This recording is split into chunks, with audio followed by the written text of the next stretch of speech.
ದಿನದಿಂದ ದಿನಕ್ಕೆ ಕುತೂಹಲ ಮೂಡಿಸ್ತಾ ಇದೆ ಮಂಡ್ಯ ರಾಜಕೀಯ.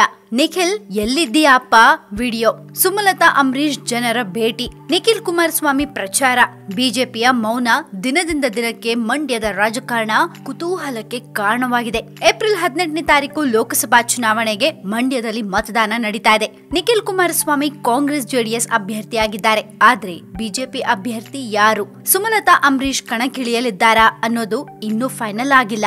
ನಿಖಿಲ್ ಕುಮಾರಸ್ವಾಮಿ ಅವರು ಭರ್ಜರಿಯಾಗಿ ಪ್ರಚಾರ ಕಾರ್ಯ ಕೈಗೊಂಡಿದ್ದಾರೆ. ಕಾಂಗ್ರೆಸ್ ಪಕ್ಷದ ವಿವಿಧ ನಾಯಕರನ್ನ ಭೇಟಿ ಮಾಡಿ ಬೆಂಬಲ ಕೋರ್ತಿದ್ದಾರೆ. ಕಾಂಗ್ರೆಸ್ ಹಿರಿಯ ನಾಯಕ ಜಿ ಮಾದೇಗೌಡ ಅವರನ್ನ ಭೇಟಿಯಾಗಿ ಬೆಂಬಲ ಕೂಡ ಕೋರಿದ್ದಾರೆ.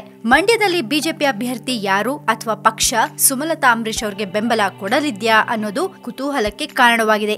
ವಿವಿಧ ಕಾರಣಗಳಿಗಾಗಿ ಮಂಡ್ಯದ ಚುನಾವಣೆ ಈ ಬಾರಿ ರಾಜ್ಯದ ಗಮನ ಸೆಳೆದಿದೆ. ನಿಖಿಲ್ ಕುಮಾರಸ್ವಾಮಿ ಅವರು ಮಂಡ್ಯದಲ್ಲಿ ಬಿರುಸಿನ ಪ್ರಚಾರ ನಡೆಸುತ್ತಿದ್ದಾರೆ. ಸಚಿವರು, ನೂರಾರು ಕಾರ್ಯಕರ್ತರು ಅವ್ರ ಜೊತೆ ಪ್ರಚಾರ ಕಾರ್ಯದಲ್ಲಿ ತೊಡಕೊಂಡಿದ್ದಾರೆ. ಸಾಮಾಜಿಕ ಜಾಲತಾಣದಲ್ಲಿ ನಡೀತಾ ಇರೋ ಚರ್ಚೆಯ ಹೊರತಾಗಿ ಕೂಡ ಅವ್ರಿಗೆ ಜನರ ಬೆಂಬಲ ಸಿಗ್ತಾ ಇದೆ. ಶಾಸಕಿ ಅನಿತಾ ಕುಮಾರಸ್ವಾಮಿ ಅವರು ಮಗನ ಜೊತೆ ಪ್ರಚಾರದಲ್ಲಿ ತೊಡಗಿದ್ದಾರೆ. ನಿಖಿಲ್ ಕುಮಾರಸ್ವಾಮಿ ಅವರು ಜಿ ಮಾದೇವೇಗೌಡ, ಹಿರಿಯ ನಾಯಕ ಕೆಆರ್ ಪೇಟೆ ಕೃಷ್ಣ ಅವರನ್ನ ಭೇಟಿ ಮಾಡಿ ಚುನಾವಣೆಯಲ್ಲಿ ಬೆಂಬಲ ಕೊಡುವಂತೆ ಮನವಿ ಮಾಡಿಕೊಂಡಿದ್ದಾರೆ. ಹಲವು ಕಾಂಗ್ರೆಸ್ ನಾಯಕರನ್ನ ಭೇಟಿಯಾಗಿ ಚರ್ಚೆ ನಡೆಸುತ್ತಿದ್ದಾರೆ. ಸುಮಲತಾ ಅಂಬರೀಶ್ ಅವರು ಮಾರ್ಚ್ 18ನೇ ತಾರೀಕು ಸೋಮವಾರ ತಮ್ಮ ನಿರ್ಧಾರವನ್ನ ಪ್ರಕಟಿಸಲಿದ್ದಾರೆ.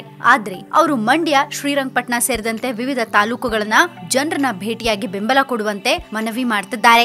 ಮತ್ತೊಂದ್ ಕಡೆ ಕರ್ನಾಟಕ ಬಿಜೆಪಿ ಅಧ್ಯಕ್ಷ ಬಿಎಸ್ ಯಡಿಯೂರಪ್ಪ ಅವರು ಎಸ್ಎಂ ಕೃಷ್ಣ ಅವರನ್ನ ಭೇಟಿ ಮಾಡಿ ಮಾತುಕತೆ ಕೂಡ ನಡೆಸಿದ್ರು. ಸುಮಲತಾ ಅವರು ಕೃಷ್ಣ ಅವರನ್ನ ಭೇಟಿಯಾದ ಬಳಿಕ ಯಡಿಯೂರಪ್ಪ ಭೇಟಿಯಾಗಿದ್ದು ಮಂಡ್ಯದ ಬಿಜೆಪಿ ಅಭ್ಯರ್ಥಿ ಬಗ್ಗೆ ಚರ್ಚೆ ನಡೆದಿದೆ. ಇದೀಗ ಸುಮಲತಾ ಅಂಬರೀಶ್ ಅವರು ನಾಳೆ ತಮ್ಮ ನಿರ್ಧಾರವನ್ನ ಪ್ರಕಟಿಸೋದ್ರಿಂದ ಎಲ್ಲಾ ಕುತೂಹಲಗಳಿಗೂ ತೆರೆ ಬೀಳುತ್ತಾ ಅಥವಾ ಇನ್ನಷ್ಟು ಕುತೂಹಲಗಳಿಗೆ ಎಡೆ ಮಾಡಿಕೊಡುತ್ತಾ ಅನ್ನೋದು ಮಾತ್ರ ಕಾದ್ ನೋಡಬೇಕು.